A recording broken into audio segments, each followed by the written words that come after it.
Welcome to the Coach's Box. Ray Halbrook here from Livestream FTL. Another wonderful night of the Coach's Box. Thanks for joining us tonight. And I've got a new co-host with me tonight. Going to be filling in for Matt Schutte here. That's going to be Chris Miller. Chris, how you doing, sir? We'll find out. Yeah, that's right. There we go. That's okay. That's right. Nothing wrong with that. And this is going to be our assistant coaches, if you will, show. So, Chris, go ahead. You've got the reins. We're going to let you just take it away, my friend. Yeah, so I'm ready to mess this up.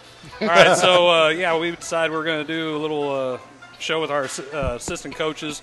So, to my left, we have my former assistant coach when I was out at Grandview coaching, Coach Justin Ford, who's now the head coach at St. Paul Lutheran in Farmington. Of course, we have Coach Jarvis here, and his assistant coach is Coach Budde, who's kind of live with us virtually. Hey, Coach Budde, can you hear us? Yeah. Yeah, there we go. There he is. Thumbs up. Nice. And then Coach Blair's assistant coach we have with us is Coach Kyle Borror. So we kind of have should be a little fun. We got some fun questions we're going to try to bring up and probably embarrass all the head coaches with the assistant coaches, tell them some really funny stuff about us. So, let's just kind of start with Kyle, since you're here and you're currently an assistant coach for Coach Blair. What's your role with in the program? What kind of stuff does Coach Blair have you do? Hey, now listen, you can say whatever you want. He can't do anything to you right now, but later on I can't promise anything. Okay. No, my primary role is the JV coach, so JV responsibilities and those guys. And then in terms with the program, the varsity stuff, I'm kind of the scout / defense. It's kind of my role in the program. I don't know, do you want to follow up on that? I mean, it's Coach Blair, can you elaborate more since Kyle is afraid to talk about what he has to do? I was going to say, pretty sure he has his assistants do a lot more than that. I mean, I know personally. I just scout. Well, I tell you, this guy here is a very, very, very, very valuable point of our program. I can't say that enough. Valuable word there. He does every single bit of our scouting reports for every single team we play. And if any of you know, and most of these guys sitting at this table probably do know that conversation, and Coach Budde as well. But his scouting reports are as detailed as they get. There's many nights that he spends watching our opponents play, multiple films, staying up till 3 or 4 o'clock in the morning. Mind you, his wife is a saint to have to deal with that. Thank you, Lisa. Yes, for sure. It's very smart of you to shout out to her. And, he's got a little one at home as well. And so, to be able to do that and be able to put forth the effort that he does, I can't say enough thanks for that. And, the scouting is a big, valuable point of our program. I think that, I can say that going forward that I think we're one of the best scouting teams probably in the conference when it comes down to knowing who we're playing and what they do and their tendencies and those kind of things. I think it's important to do that, and our kids are prepared going into those games. We're prepared on what those teams do, what the out-of-bounds plays they might run, what defense they do run, what offenses they run against this defense or whatever. But I think the most important thing about what Coach Borror does is, he's kind of with a good cop, bad cop kind of conversation that we have a lot of times. I may be the good cop and he may be the bad cop when it comes down to it. If you could ask probably a lot of the kids that come through our program, he's a great guy to have around, but at the same time he's getting their attention and he wants their attention full force all the time. And I think it's important to understand that's a valuable part of their program is you have to have different faces, and people got to respond differently to different coaches. So, but overall, Coach Borror does a lot of great things for me, and I love having him around. And this is going to be his third year as on my staff at the high school. Before that, he was running my junior high program. And 5 years, I guess. And the multitude of conference championships that he won down there every year would either win both or 1 or 7th or 8th. but every year he was down there, he was able to accomplish that, and so that tells a lot about what our future of our program goes and making that happen. So other than that, Coach Borror does a great job for me. I mean, if you want to dive into the scouting stuff, I'll go a little bit further in. So conference teams, I'll probably have about 8 to 12 films on them. Regular games, I'll have about 5, and just watching every inbound play, coaches' tendencies. If I watch them live, I kind of like to see what do they call out. Do they call a certain symbol, name, so you can kind of, hey, I already know what you're going to do. Case in point, when we played, who did we play in districts? The first round. Kingston. So they had 4 plays, and like their Blue Devil was their best player. She crashed down and then kicked out to the side. It's like, hey, this is what they're doing. And then at one point she even looked at a coach and was like, do you want me to change it, something? But my theory is if I can prepare them, because in the game, everything we plan is going to go off the wayside. So if I can get them prepared to what they're going to do, at least we can be as prepared as possible for when the havoc starts. We're a little bit more in control than the other team. So that's kind of it does help quite a bit when you know what everybody else is going to run, and being, I've had it happen where when we try to run an out-of-bounds play against, I don't want to say what team, it was the first year at Grandview, their players are putting our kids in the places where they're supposed to go. And it's is this really happening right now? That is my goal, to get them there. Yeah, it's a little frustrating. So, Coach Budde, why don't you talk a little bit about what your role is at Herky for Coach Jarvis? And hey, you're far enough away, you don't have to worry about him either. So you're golden. I'll admit I stole this off an article I read. My number one goal is to try to make Coach Jarvis the Coach of the Year. Oh, boy. That's a tall order. Oh, man. You must have talked to Coach Miller before this show. I promise I never said a word. Oh, shoot. That's good stuff. So what kind of stuff? What kind of stuff does Coach Jarvis have you do, or that you take on, responsibilities for? Well, during practice, I'm kind of like the defensive guru, so I'm in charge 15 minutes every practice doing the shell drill. We try to get our kids to get after it on defense.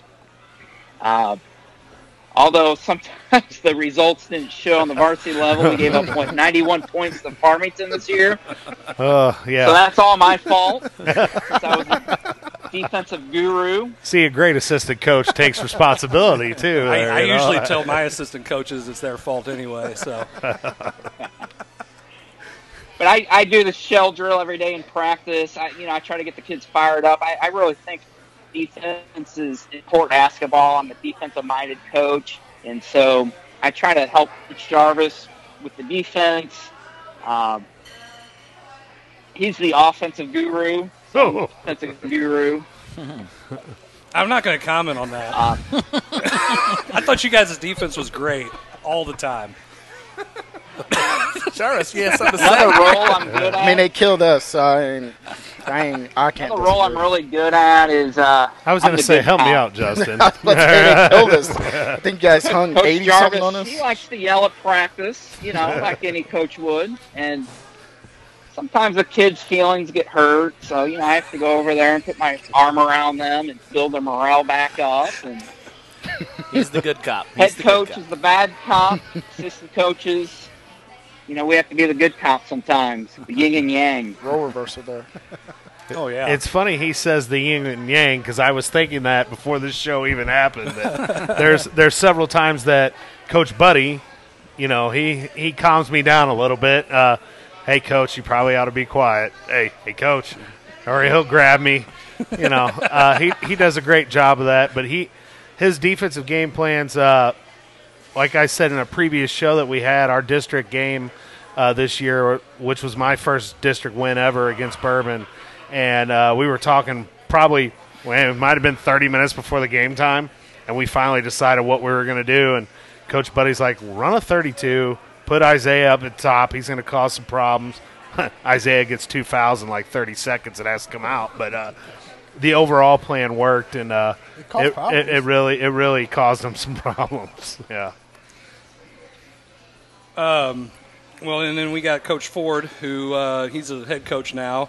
But whenever my last year coaching basketball at Grandview, you were my assistant coach.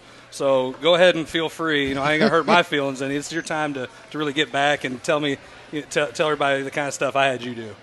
I think it was interesting going into that first year. Whenever first we got to go back to the summer when Chris's dad calls me and he goes, "Hey, Chris is looking for an assistant. He needs a good one." And I'm like, "All right, okay, let's see how this works out." And so the first task Chris gives me says, "Hey, you're going to run summer camp." I'm like, "I just got on the job, bro." He's like, "Yeah, you see, we got to go paint, and you need to go run basketball camp." And I was like, "So what do you want me to do?" "Yeah, you've been doing this long enough. Go figure it out." I'm like, "Oh, okay, great." He's like, "You got it. I'll check in." 3 hours later, "Hey, what's going on?" I was like,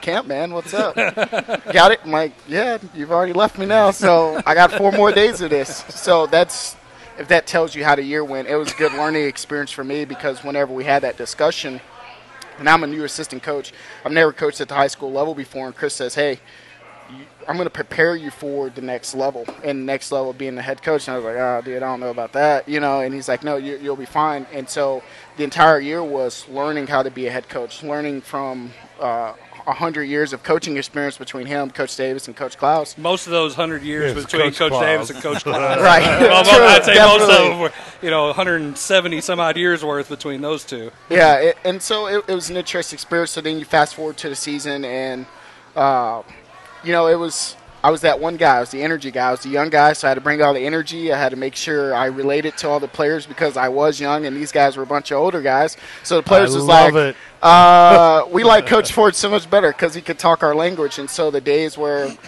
Coach Klaus, Coach Davis, and Coach Miller all went in on the players, it was like, okay, so I have to be the guy that's not the good guy, right? I have to be. And then the days where all 4 of us was going in, Coach goes, "Hey, come here." I was like, "Yeah." He goes, "We all can't chew out the players.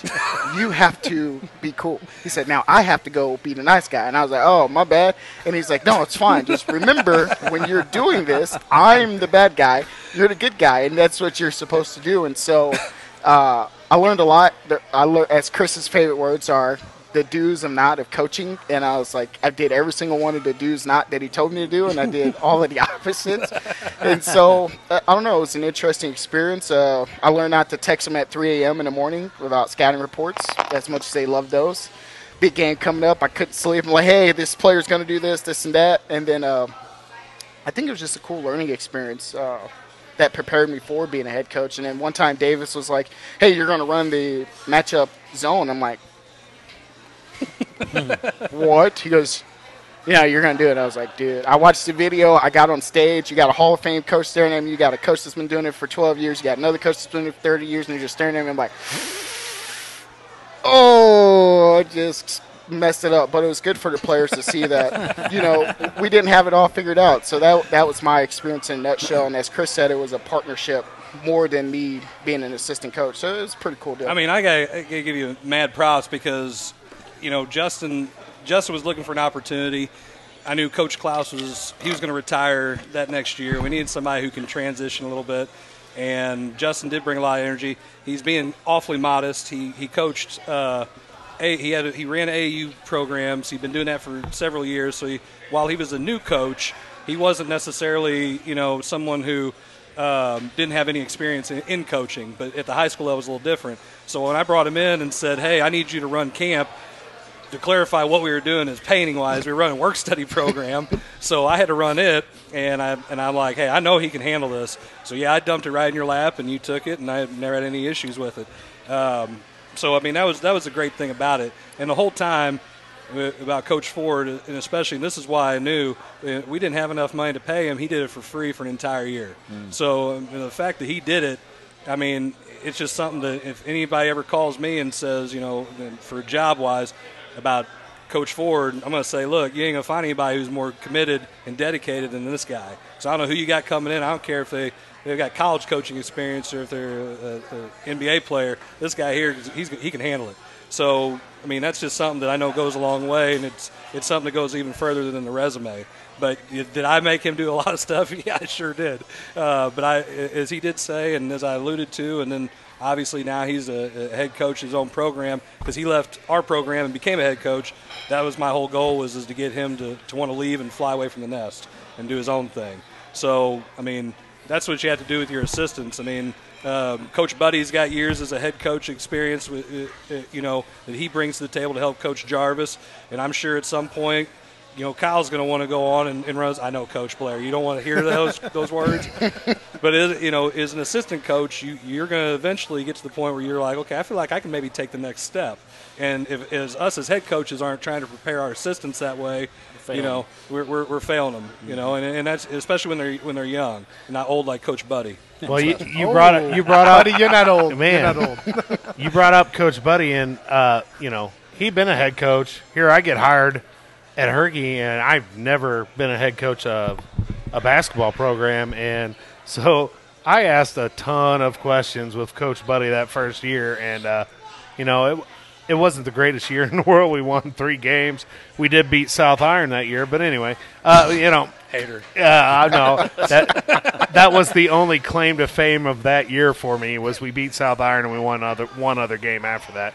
But Coach Budde helped me out so much with his experience of being a head coach. I think he was head coach at Pius and Trinity, and those experiences helped me. And one thing he told me, and he always has to remind me, I can't take all this stuff home all the time.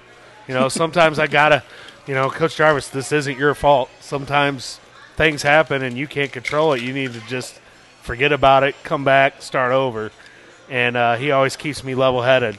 And, after a tough loss, we had 2 of them against this guy this year. And so, I think my wife may have took it worse than I did a couple times. But I mean, we can bring her on and ask her. But I don't suggest you do that. Let's say that for the outtakes, the outtakes recordings. But, Coach Budde helped me so much that first year. And our relationship as assistant coach, head coach relationship I think has been awesome so far.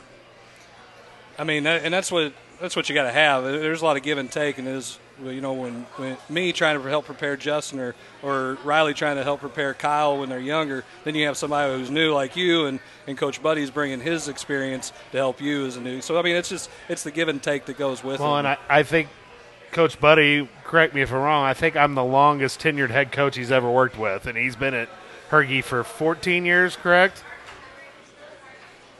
I don't know. Wait for it. Yes. I'm having trouble hearing right now. Well, that part it got right. I believe that's how many years. You've been there 14 years, correct, at Herky? Is it more than that? Yeah, he still might be having a hard time hearing. Been there 14 years at Herculaneum, correct? I just finished my 14th year, yes. Yeah. So, Sorry, I'm having trouble hearing. That's all right. But I think the biggest unique experience was, as you talked about, having that relationship, and Coach Blair talked about it. Is there was some moments in the season where Chris was down, and it was like, "Yo, bro, we gotta go. Like, we ain't got time for that. We have to continue to push through. We gotta fight through." And you develop a family, you develop a brotherhood, and there's moments where you're like, "I'm gonna kill every." And he did in various times throughout the year. It was, I'm going to kill all you guys. And it's like, all right, he's going to kill all of us. It wasn't just the JV coach or the varsity assistant coach. It was the 7th grade, 8th grade JV coach, because my job was the freshman coach and player development coach. And everybody had their roles. And if everybody didn't do their jobs, it was, I'm letting you all know about it. We were in one massive group text, and I remember one night he was just livid because 7th, 8th grade lost. Freshman team, I think we won. JV lost and then varsity lost. And he was just like, and I'm like, oh my gosh. Yeah, don't put exactly what I said. No, there's it happens. And those group texts in early hours of the morning. The problem is Coach, when you text somebody, put everything in one text. Don't just 7,000 texts like that. No, I'm kidding. It's funny you say that. Me and him text today, Coach Miller, and it was boom, boom, boom, boom, boom. I'm like, dude, all in one. That's how I operate. I got to complete a thought, and so, but that's the fun part of. He never yelled at me when I texted him like that. Who? Miller. Miller. Oh, yeah. Wait, it can't be any worse. I got to throw Coach Davis under the bus. You almost had to have a freaking decoder ring out of a Cracker Jack box to read any of his text messages. You guys are all lucky because otherwise, if you don't know what he's saying, then he's going to let you know how dumb you are because you didn't know what he's saying, and he rips you for it. Hey, you don't know what I'm talking about? Can't you read? I'm like, no, you can't write. So I mean, it's back and forth. We spent another hour almost making fun of him because he can't type, and we're never getting anything. But we do get some stuff done. But that's part of that camaraderie the coach is talking about because now it becomes a family thing, and you can't go bad cop. Yeah, I mean, we've had our moments doing that, and but it's all in good fun. I mean, at the end of the day, we always want to help the kids, and even though we might get a little heated. I always had his best interest in mind, and of course with the kids. That's just a given. Ray, I think we got to go to break, don't we? I mean, I'm not keeping very good track of time because I can't read or write. South Island right here. That's right. I'm talking about. Man, Pius just hired a winner over there. With two private school guys on top of that. How you pull that one off? Hey, we do got a listener out there that Paul Fitzwater, Senator Paul Fitzwater out there. Hey, how about that? Mr. Fitz. Hey, said I'm enjoying this show tonight. Well, it's because I haven't started talking about how you can't call a charge the right way. Oh man! He knows. I love Mr. I never Fitz. talk about officials like that. Just remember that the next time Pius plays Herky, please. Anyone. Ouch. All right, we're going to take a quick break here. We will be right back.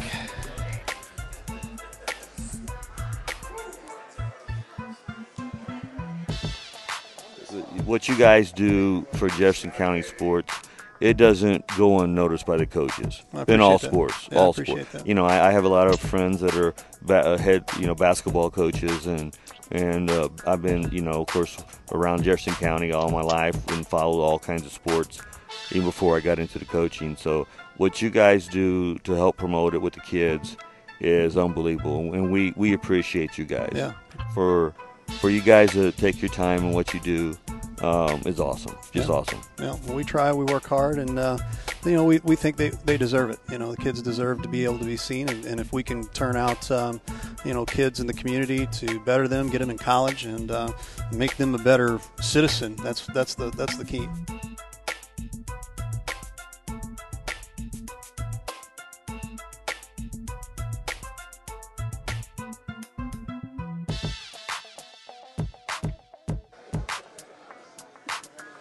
Thanks for watching the Coach's Box here. We're going to take a quick break here and tell you a little bit about something that's coming up this Saturday coming. And we've been cooped up for a really long time, and it'd be great if you wanted to get out. There's a chance to get out here in the Festus area. The Vendel Services and Bada Bing Classics Car Show. That's Saturday, May 30th, 10 a.m. to 3 p.m. And we're going to be broadcasting live from the car show over at Vendel Services and Bada Bing Classics. Jeff Whitener and I will be with Vinny Lombardo over there at Vendel, and a few other of our sponsors, one being some guy with the last name of Irvin. I'm sure a lot of folks know who that is, but Lance Irvin, he'll be with us all as well, and we're going to try to find maybe another person or two to have on. We're just going to talk cars, so we come back here to our next segment. But before we do that, real quick, I need to just let you know if you're interested in sponsoring with us, give us a call 314-852-4398. We are looking for some sponsors here, and so we can get through the summer here. We've got baseball on the docket, hopefully, and we'll have baseball and some shows going on. So we're going to open up the line here for our second segment. Mr. Miller, take it away. All right, so, hey, by the way, if anybody's watching, hopefully you are, if you have a question you want to ask any of us or the assistant coaches that we have on the show and let them, front us out a little bit. Go ahead and, chime in and have a comment, have a question, and let's keep it live. Keep it. We're already trying to do that a little bit anyway. Let's talk a little bit about. We've touched on it already a little bit in the show, but what's some of the challenges that you? I know everybody's gonna start laughing here a little bit. What's some of the challenges that you as an assistant coach have had, in your role, and then trying to, help the program and maybe even with some of the duties? What do you find that's the most challenging thing that you guys come across? Let's start with you, Kyle. What do you? Yeah, why not? I'm just picking on you because you went to Pius. You're coaching there. Yeah, I know, right? Let's see what he's got. He's got his old Oh, yeah. Hey, by the way, look at this. He brought this specifically for Coach Jarvis. Just because he can't take us anywhere. This is tame, by the way. This is way too much Pius around me right now. Hey, what do you think about let's sidebar. What do you think about private schools? No, I'm just kidding. Let's table that for another time. Two private school guys here. Wait a minute. I was going to say, man, Justin Ford, he's a great guy. Hey, Buddy went to Pius. He there you taught me go. at Pius. Bam, just like that. You're right, Coach Jarvis. Gosh. Well, heck, at one time I had Brandon Mays and Buddy. I had two former Pius head coaches as my assistants. No wonder you beat Pius for so many years. Oh, until the great Chris Miller showed up. No. That was luck. All right, let's get back to what we're supposed to be talking about. Stop interrupting Kyle and his. Oh, sorry, Kyle. Yeah. So challenges, huh?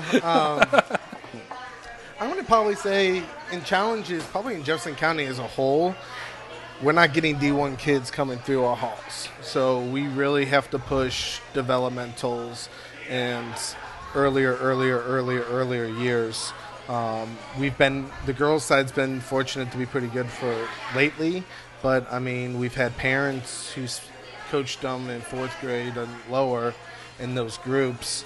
Our current junior class is the first class that I kind of took over, and the developmentals parts where 6th grade year where they're losing 50-2 down in Jeffco, but they won conference both 7th and 8th grade year. They've done well JV, only lost the one class 3 school, and now they're going to be at the varsity level. But that would be, to me, the challenges and kind of developing that program where right now I think we have 18 girls from 3rd grade to 6th grade that we work with, and just trying to get, because when I was the head middle school coach, I kind of got tired of teaching girls or anybody how to dribble a ball, what a key is, what a three-point line is. Like, at this point, we need to really start talking about what the strategies, the different defenses, and being able to get a whiteboard. I remember the first time I was up at the varsity level, Blair calls it timeout, draws a play, and the girls do it. I go,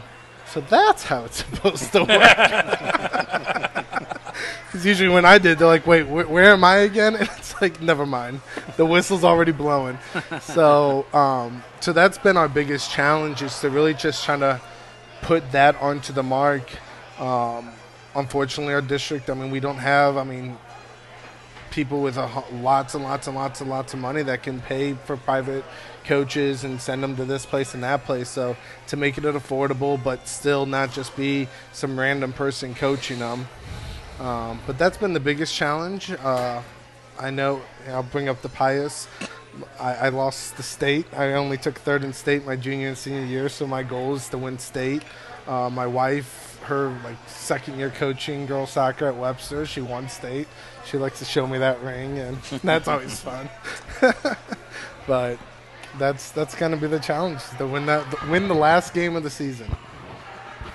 Coach Blair, you want to expound on that a little bit about what Kyle says? I think that is a huge challenge when it comes to building a program and to be successful.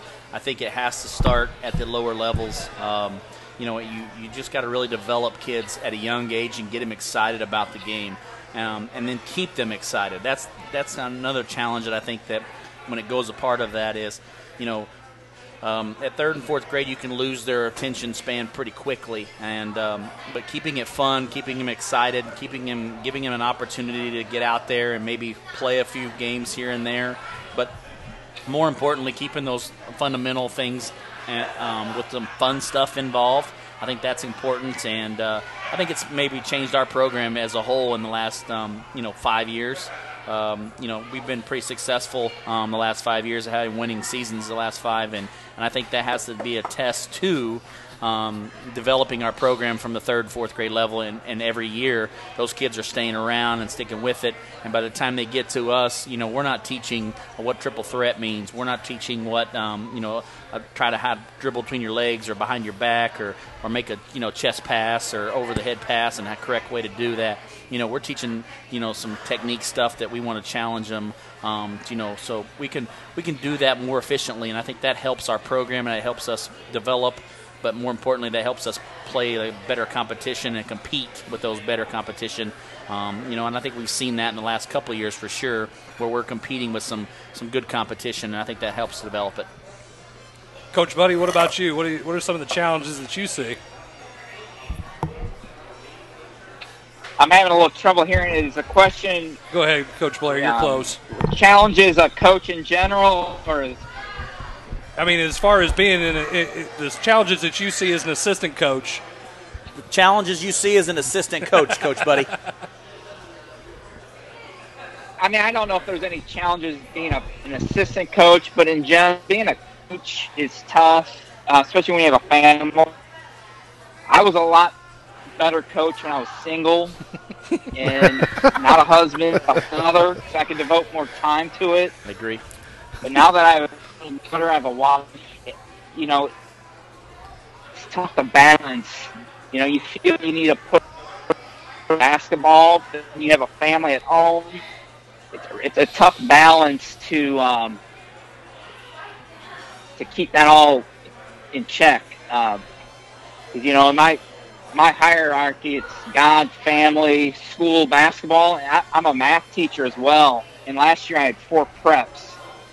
And so I've got to deal with family, doing, Coach Borror is a math teacher too. I mean, we've got a lot of papers to grade. And so I struggle with, I want to give effort into assisting the basketball medium. I've got all these other things, being a husband, being a father, being a math teacher. So I really struggle with that. And, rest assured, I give everything I can into the basketball program, but I know head coaches, you've got it worse. I used to be a head coach for 5 years.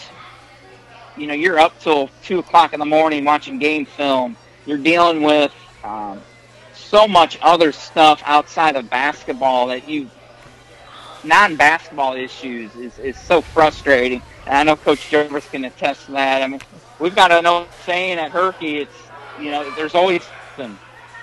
And that always something is usually non-basketball related, whether it's practices getting around, a player getting in trouble, parents, whatnot. I don't know how many hours we put in outside of actually, the basketball court, but we put a lot into it, and anybody that's been a coach knows the amount of work that goes into it. But hopefully I was able to answer some of that question. Audio issues on my end. No, you're good, Coach. You're good. Coach Jarvis, you can just expound on that. Well, he's there's several of us sometimes at Herky that say Herky's Law, but he was bringing up a lot of things that I didn't realize until I became a head coach, all the different hats that I wear. Mm-hmm. And that sometimes the basketball hat is the easy part.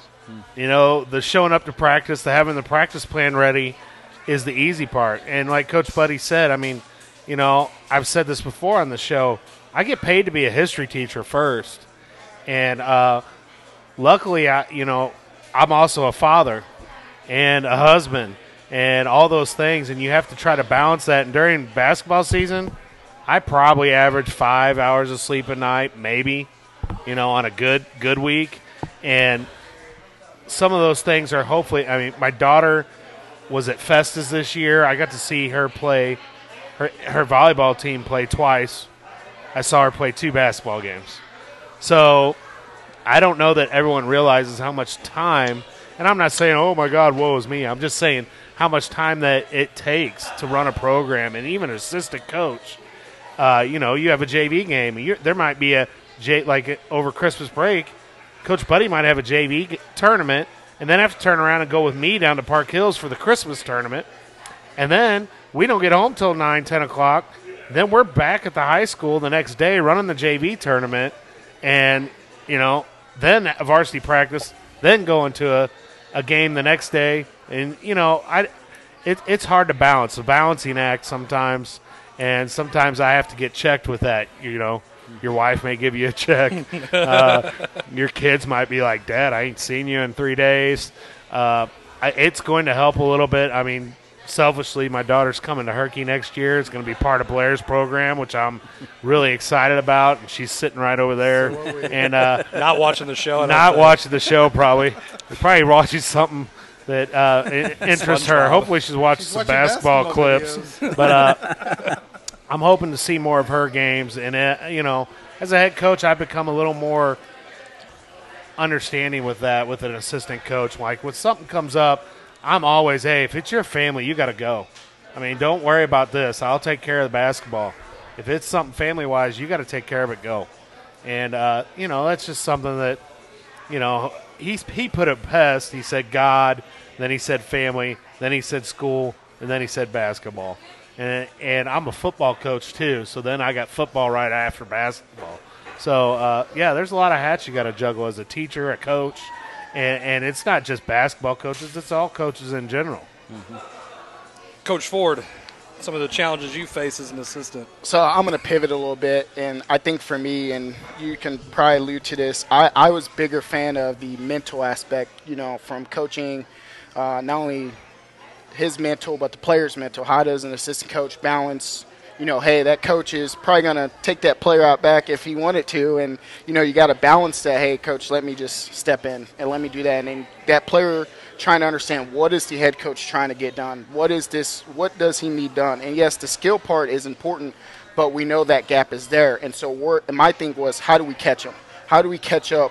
If I can get this player to be a dog, we're going to neutralize that skill set, because if my player can be mentally tougher, then that skill's not going to matter. What's going to matter is, does that kid have the will to finish this game? And there was a couple of games where Chris would go in the locker room, he'll come back out and be like, what, why, how, what did you guys do?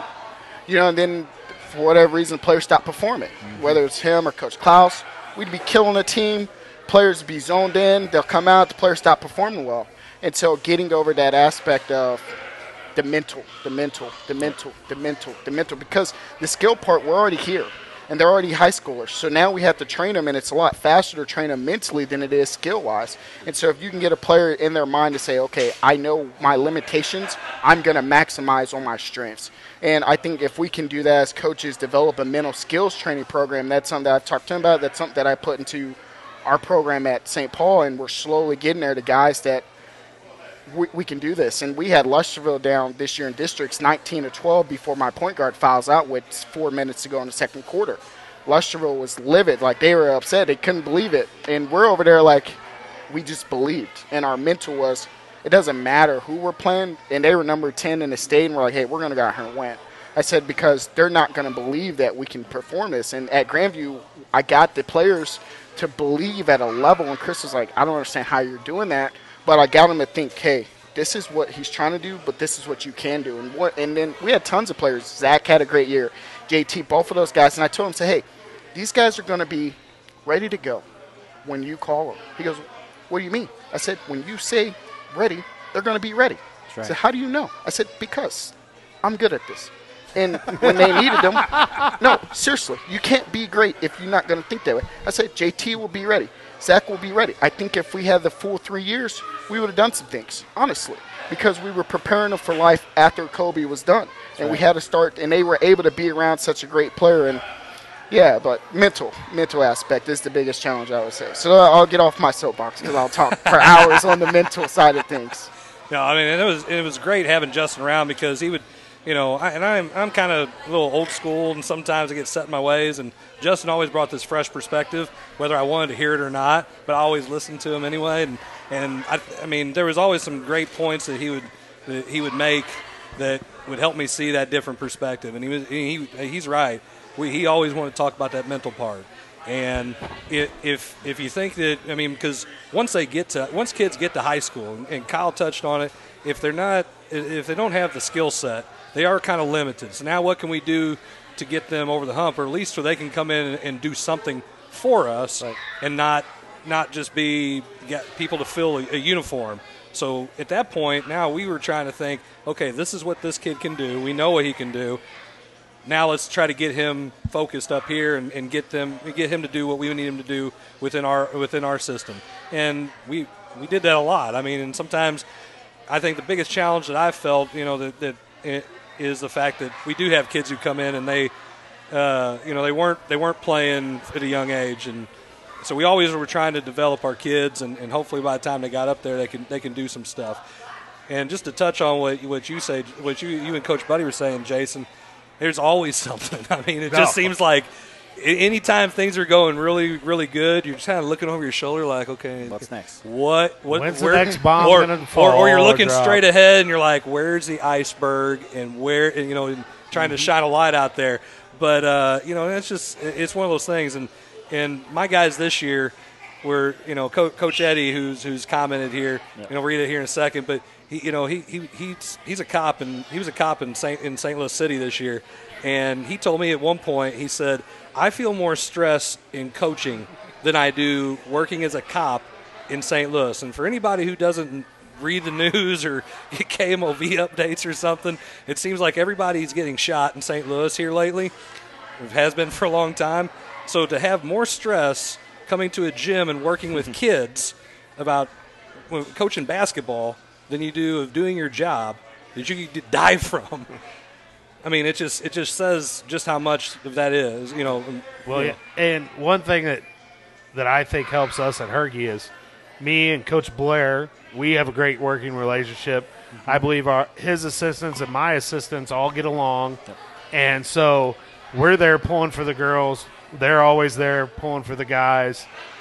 He'll come in and run some drills for me in practice sometimes, or I'll go in and watch his practice and be like, crap, I need to run that at our practice later on. And that's one thing that has really become very apparent that's helped me, not only my assistants. Coach Budde's a great assistant, but I can go to these two too and go, hey, dude, this is what's going on. What do you think? Mm-hmm. And that's been a blessing for me. I mean, Blair's helped me out. I mean, heck, I've stolen plays from him. He's stolen plays from me. Defenses, offenses, it doesn't matter. And that's a good thing that we have going, I believe, at Herky. Yeah. Well, I know that when I was young and got into coaching, I was trying to beat everybody, and it was like us against the world. And I mean, that's great, but then at the same time, it's kind of putting you on an island a little bit, and you don't have any people to help. And I hear the music coming in. Hey, I do, before he goes away, I do want to mention though that I want you to talk about real quick what Eddie said. Just make the comment out there. I know people aren't watching those comments about what he said that his biggest challenge is. Coach Eddie, for me, is a freshman coach. He said a big challenge for me was not having the benefit of seeing athletes during school and only seeing them for practice. Mm-hmm. And he said something I tried to counter that challenge was to be there on weekends or free days that I had to open the gym up for any of the kids. And and he was also trying to do things in other ways to help. And from being somebody who worked in a different school district and coached in a different school, when you don't see your kids every day, have a chance to make that connection with them, and they're walking through the hallway, or keep your thumb on them sometimes, it makes a big difference. And I know that's how Coach Eddie was taught in school, and he would see us, me and Coach Davis around, and that's what, I know that's what he's alluding to, and it is a big challenge, especially when you're trying to develop those connections, because then it makes it easier to be the bad cop when you have that relationship as a good cop first. I agree. Sorry, Ray, jump in. That's man. okay. That's okay. Hey, that was a great ending to this segment, and That's why I had to substitute. That's That's why right. I substituted at the middle school, remember? Yeah, that's I right. did a lot of days. That's right. so there you have it. We're going to step aside for just a quick second. We will be right back.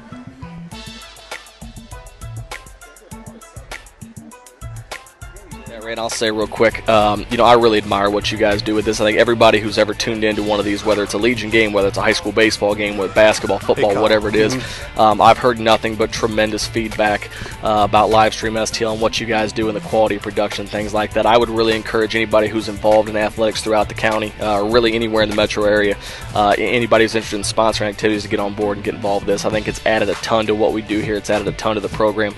You guys are a class act. You're committed to doing things the right way, and we really appreciate that.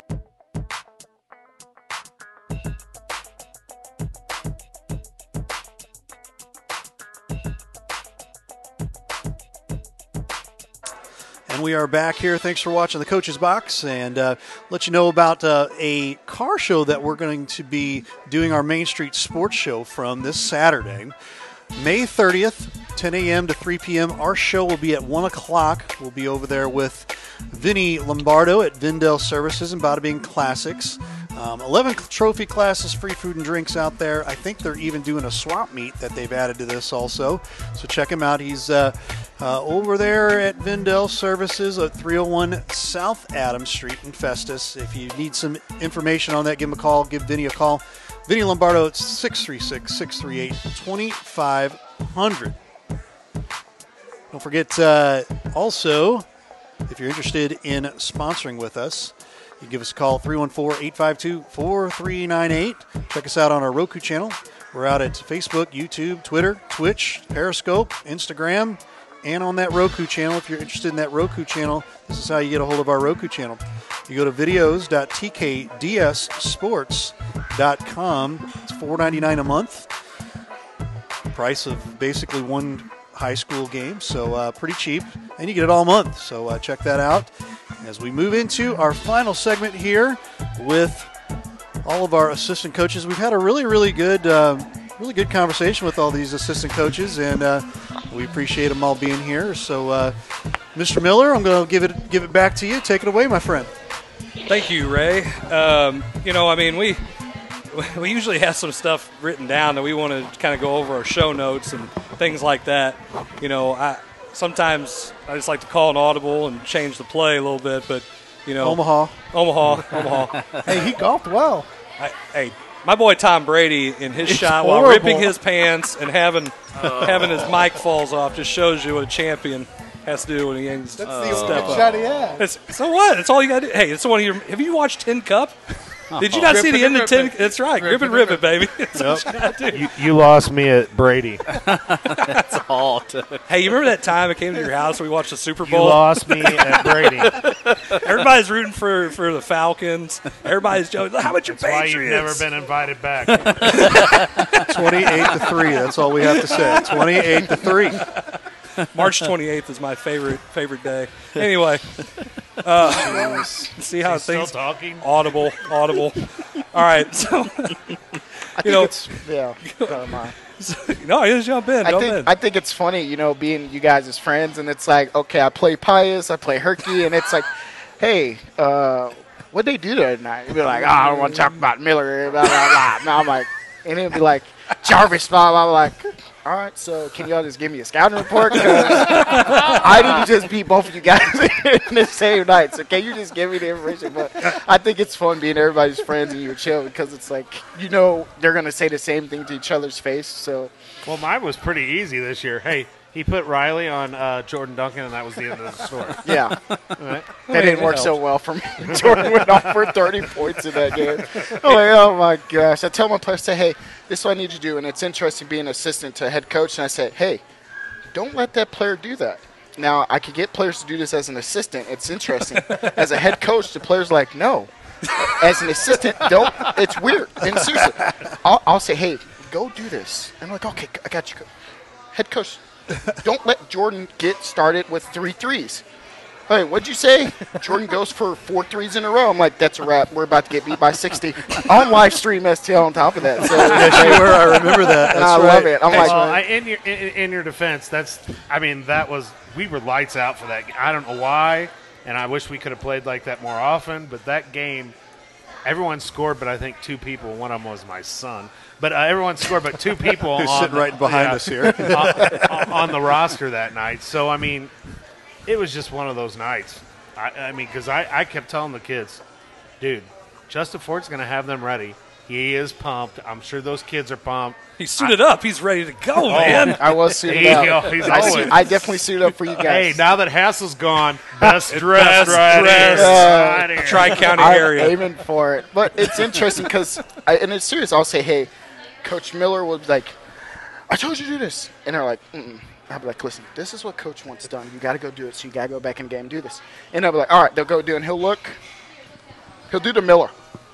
I'm like, do the Miller. She was here the other day. Oh, my God. Hey, shout out to Eli Boyer, who apparently sent me a video of doing this. Kind of do that at camp. I don't know. That was the perfect He does it all the time. And I would sit there and go, what do you mean? What? I'm pretty certain I saw that a lot in our gym this year.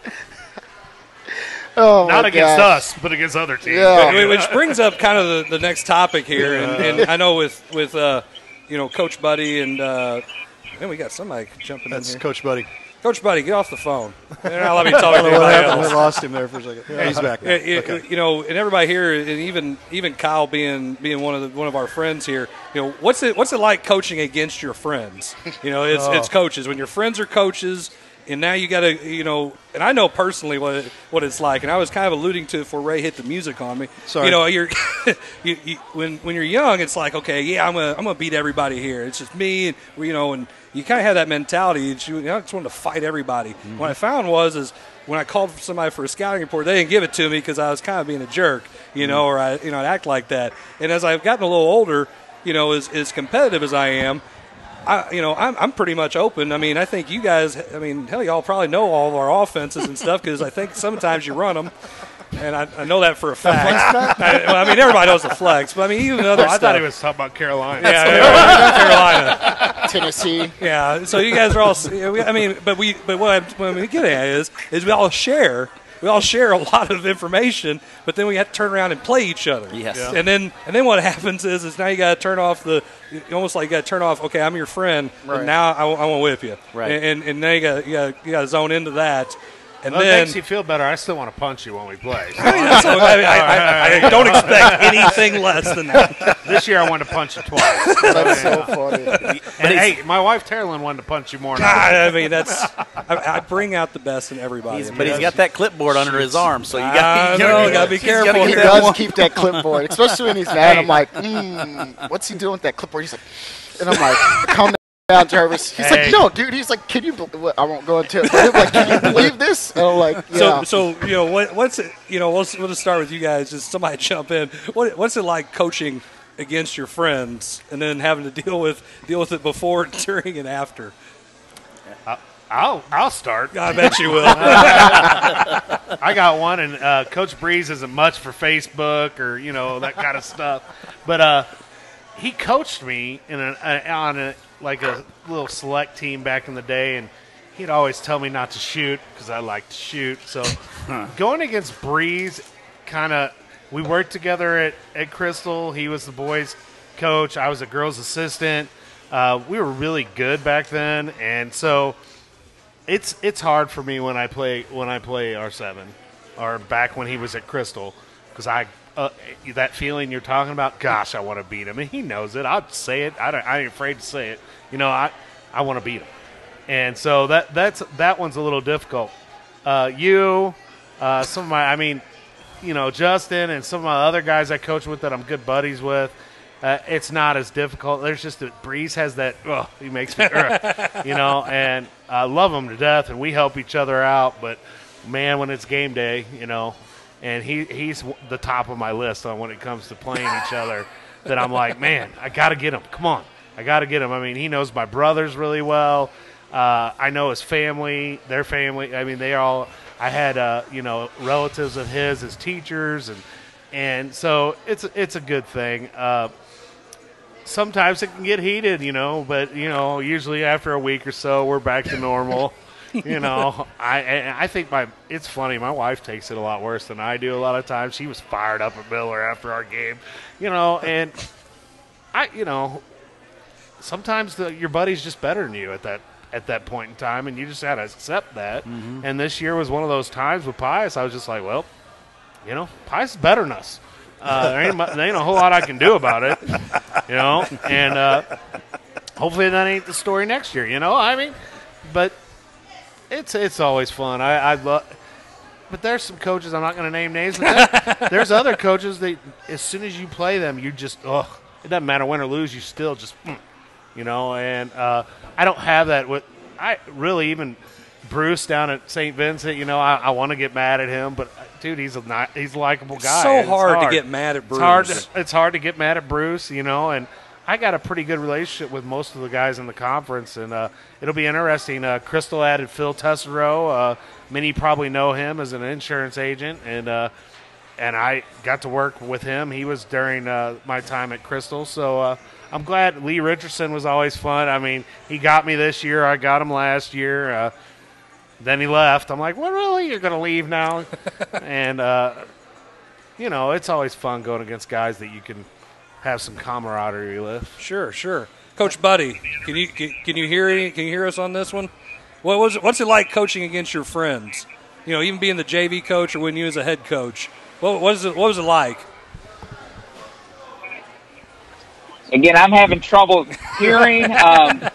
Did you hear what his question was? He said, what is it like to coach against your friends, even if the assistant or the head coach?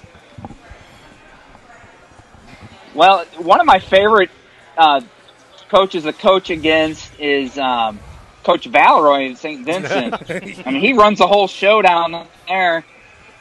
And I was wondering why we don't have his assistant on tonight. Because he doesn't have one, right? I love coaching against Bruce. I mean, he just cracks me up. I think he cracks everybody up when he's coaching. He is comical. I mean, he's so passionate. He's so competitive. Oh, yeah. It would be interesting to have him on the show, though, and ask him why he hasn't had an assistant coach in years. I mean, it's probably been a decade since he's had an assistant coach, and I wonder if he prefers that, doesn't prefer that, or what the situation is there. I saw that he wasn't going to be the AD anymore down there, so he'll probably have a little more time on his hands even more now, so it'll be even more interesting, I guess. We don't talk about that one. But who doesn't love Bruce? I mean, he's great. He's just such a good guy, and he'll help you too. Whenever you need help, he's the first one. He'll help you, get information on an opponent, maybe like a Scott City or someone down there. Right. But his antics on the sidelines, not quite up to par as Coach Blair. I enjoyed watching Coach Blair. Yeah. See, it's not just me, Blair. That's right. Knowing that Coach Blair had some theater. Wow, he threw that out. Yes. Explains it all. Hey, we got to get some more information later on Blair that. On the sidelines. One of my favorite memories of Coach Blair. Yes. We had a quadruple header a few years ago at Jefferson. Yes, this is awesome. And during a JV game, Coach Blair gets ejected. Yes, he did. One of the funniest things I've ever seen. But not from the varsity game. What can you say? That was the last time we won 4 games that night. Yes, we did. So you need to get ejected coming here during the JV game, for my sake. It seems like it's a good omen to have. This guy in the summer league game, Coach Jarvis, you've gotten a few. Coach Jarvis, you've gotten a few technicals during JV games, but you've never got ejected. Well, I'll give you props for that. In a summer league game, I'm coming in. It's like 6 minutes into the game, and he's just getting teed up, teed up, teed up, teed up. And he goes, "You can't kick me out. It's not a Misha thing. I'm not leaving." And they gave him 9 technicals. 9? Wow. That's got to be a record. And he just sat there and kept coaching. Wow. Man, 9 this technicals? is not good right now, but it's funny. You just get them all out of the way in the summer, don't you? Did anybody record any of that?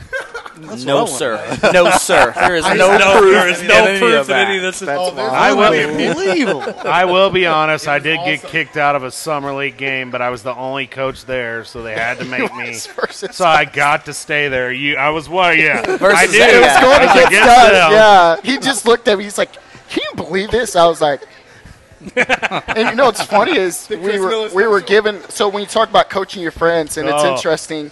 You know, me and Jason were talking before the game, and we're having a coaches talk. I'm like, "Jason, I don't know what my guys are going to give you tonight." He's like, "I don't know what my guys are going to give you. We're about to find out." And so we're neck for neck with Herky, and Jason is like, he does his, "Are you guys serious?" And I'm like, Well, it was a brutal game. Like Jordan Duncan got knocked down, and it was like the third time he got Yeah. knocked down, and I was it was like, both sides too. and yeah, it was both ways. I mean, we knocked a couple of your players down. I was just like, I know it's summer league, but let's clean this up Yeah. a little bit. And then, then Moreland got a technical. I got a technical. It was and then, wild. But I think, and then only that, talking about coaching Pius, and yeah. it was my assistant coach couldn't be there, and so I had to coach against Miller's assistant coaches, and they were beating us, and I said, okay, I'm gonna have to do it to them, and they were up by 20, and we cut the lead down, and we almost come back and win the game, and I get a text message an hour or two later, "Hey, what in the world? How did you, what?" And I was like, "Listen, man, I know all your stuff. I know what they're going to do." They kept calling the same thing. And so I'm like, "I used to be your assistant. So your assistants are trying to call stuff that I know and I know how to beat." And they're like, "Oh, whatever they call the flex." I'm like, hey, this kid doesn't know how to run the flex right. He doesn't know how to teach it right. This is what they're going to do. And so Ed and Adam Fisher looking at me like, "Hey, you just calling all our plays, and all my guys are calling the same exact plays." I'm like, "Guys, I literally just coached for him 2 years ago. What do you think I'm going to call?" And so we'll run Carolina. They're like, We're changing everything. so, playing against those guys is fun. I think, there's Lee was a good one like you talked about. Just playing against all you guys, and, watching Riley was fun. It was my first year at Herky. And it was a big conference game, and Herky and Riley comes in there, and me and Miller are all sitting in the coach's office. He said, "I just need a place to sit." And we're like, "Okay." "Talk to us, man." He's like, "Oh, man, I'm telling you. I'm like, "Are you going to be all right?" Like, Riley is so nervous for the game, and I'm thinking, like, "Oh, my gosh, he is about to go out here." And He must have been playing Grandview. yeah, it was Grandview. yeah, It was Grandview. Yep. And he was I think it was the pink out game, and he was just over there. He's sitting in his locker room. He's talking to us, and I'm thinking to myself, "Is this normal?" Like, I'm like, he goes, "No, it's cool. He's my friend." I'm like, "Oh, okay, that's cool," because I was Who's new. this guy? Like, I Let's didn't come in know. here. Yeah, And he's like, kind of look at me. I'm like, "No, he's cool, man. Don't worry about it. It's all right." Why's he in here? And so watching him on the sideline, and now that I gotten to know him, I was like, "Oh man, Riley's about to blow up." It's funny he's talking about Blair, but if you watch this guy on the sideline, I mean, come on. Now, wait a minute. Hey, now here's the other part about coaching against your friends is whenever they get a hold of huddle film and you end up somehow in the picture, especially trying to negotiate a call with an official, somehow we get pictures sent in a group message to everybody. That's the worst part about it is they can find those moments to take pictures of, and then that becomes something we share and make fun of. Especially when Blair calls one of those backup timeouts. You know what I'm talking about? Y'all know what I'm talking about. He's got to back it up. Yeah. Like everyone wants to see his rear end. Hey, timeout. Fool.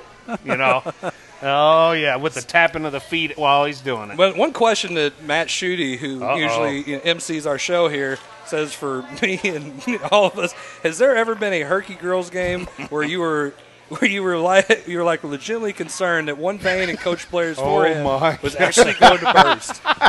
Well, I'm going to start with that one. Oh, I'm boy. always worried that you're going to have a heart attack. I mean, I think there's, especially if it's a game that, everybody, the crowd's all into it and you're pumped up or you're nervous about, which most of them are anyway, but then you get a little wound up. And I really kind of wonder, I'm like, where is the AED?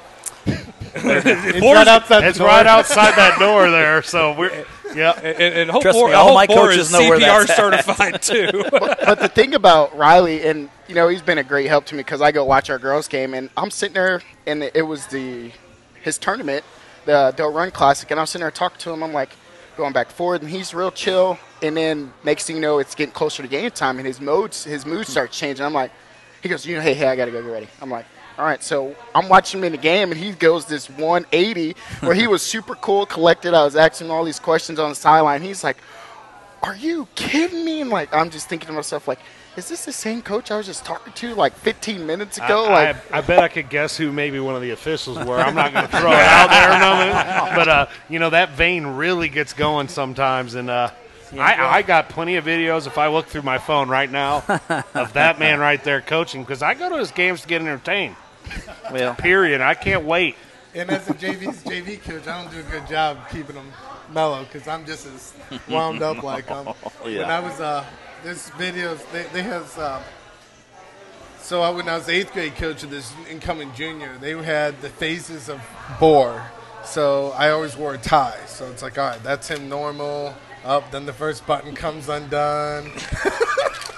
Then the next, they had 5 steps.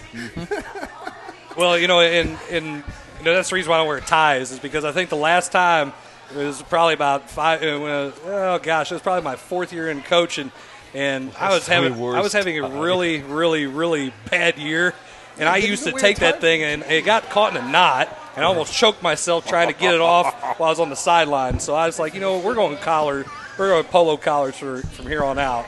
And tennis shoes. I ain't got my Bilbo Baggins tennis shoes on right now, okay? The ones that just came off the cattle field. Yeah. His boots. No, he didn't even wear boots. And poop kickers if I had to do it. I mean, sometimes you got to kick a little, okay? I used to love our preparing for the games with Miller. He'll be putting on his pants, and he's like, Justin, and I'm just like, hey, man, calm down there, bro. He's like, no, let me explain this to you. So he's putting on his shoes. He's getting ready for the game. He's always putting on his tennis shoes. I'm like, why do you always wear those tennis shoes? And so, he was always probably too. He was always changing from his tennis, his blue jeans. And I'm like, he always kept his khaki pants hung up in the locker room. He had his whole wardrobe, and I'm like, is this normal? Because this is my first year. Like, what is going on here? So you want to talk about behind the scenes with a coach getting ready for a game? Oh, my gosh. Yeah. He'll talk to me about the same thing over and over and over, and I'm like, okay, coach. Oh, yeah. I tell you, talking about coaching against friends. What is that? And I think this year, we played up against Lutheran South. And Ben Elick up there is one of my really good friends, coaching friends. And, we pick each other's brain all the time. And, I'll call him after a game or he'll call me after a game. We'll talk about the game and go through a lot of different things. And so we ended up playing them this year and got to play them at their place. There was a reschedule at the last game before the season ended, and they kind of drilled us.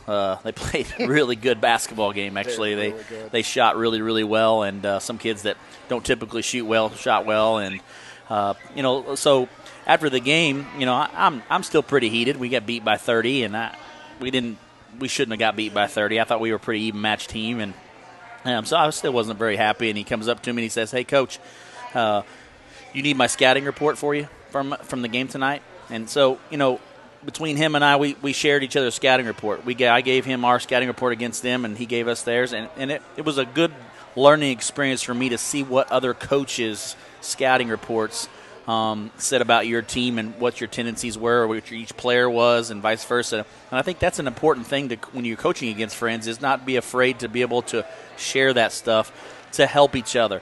I think that's something that I take a lot of pride in, and I'll throw out Chris here.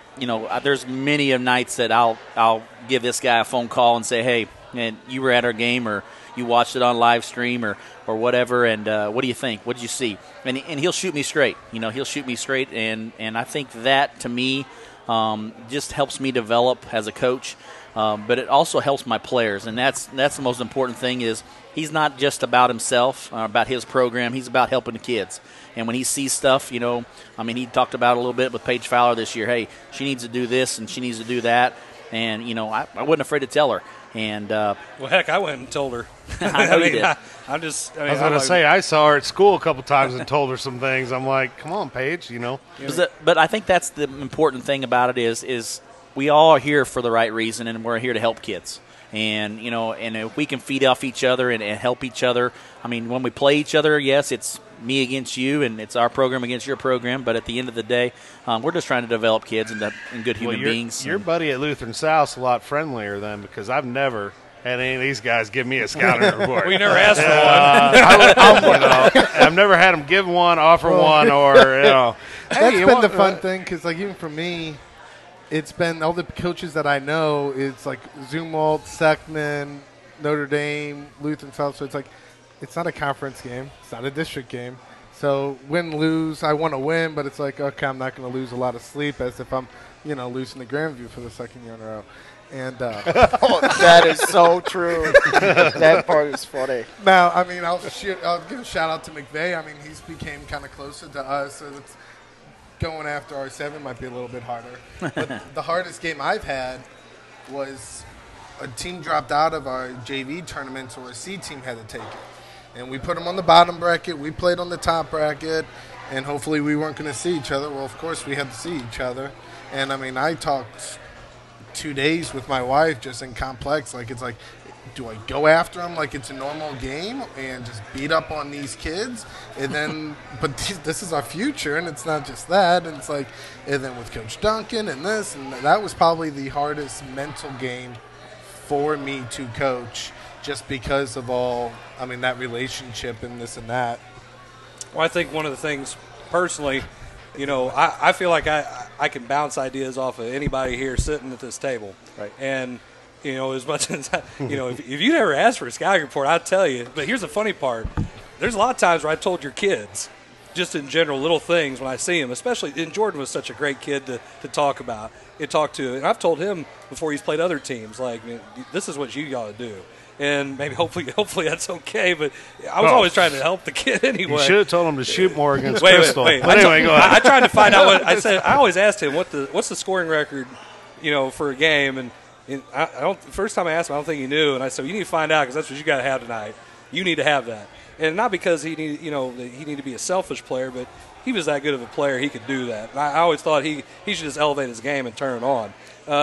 And there was quite a few times we did, which is why on the scouting report we're going to try to keep Jordan from scoring. Who's going to step up and do it? And that's why Riley was one. He's like, I'll do it. All right, there you go. So, but these guys have been really great about bouncing. It'd be nice to have off. a 6'6" guy. That's not the first I time can card out it. there. I've never had that. And now you're being awfully modest because and you worry about this year. Before that. You took us behind the woodshed a couple times when I was at Grandview. Okay, let's not get twisted here. All right, I haven't forgot about that. So anyway, hey, believe me, I'm not going to forget about the last 2 butt kickings I've taken. So it's all good. I'm not going to stunt. During that year at Grandview, I took one of your plays and we used it against you. And Miller goes, "Where'd you get that play from?" I said, "I took it from Jarvis. I don't know. They call it 13 or something like that." I drew up at the exact play and we used it. And you were like, "Guys, it's our play." And his players are like, "Oh." We didn't realize that, and David Creep kept scoring on it. And it's so funny you say that because I haven't used 13 since that year, and I still have it in my playbook, but I haven't used it since then. I think one of the things I told Justin is best coaches are the best thieves, so try to be the best thief.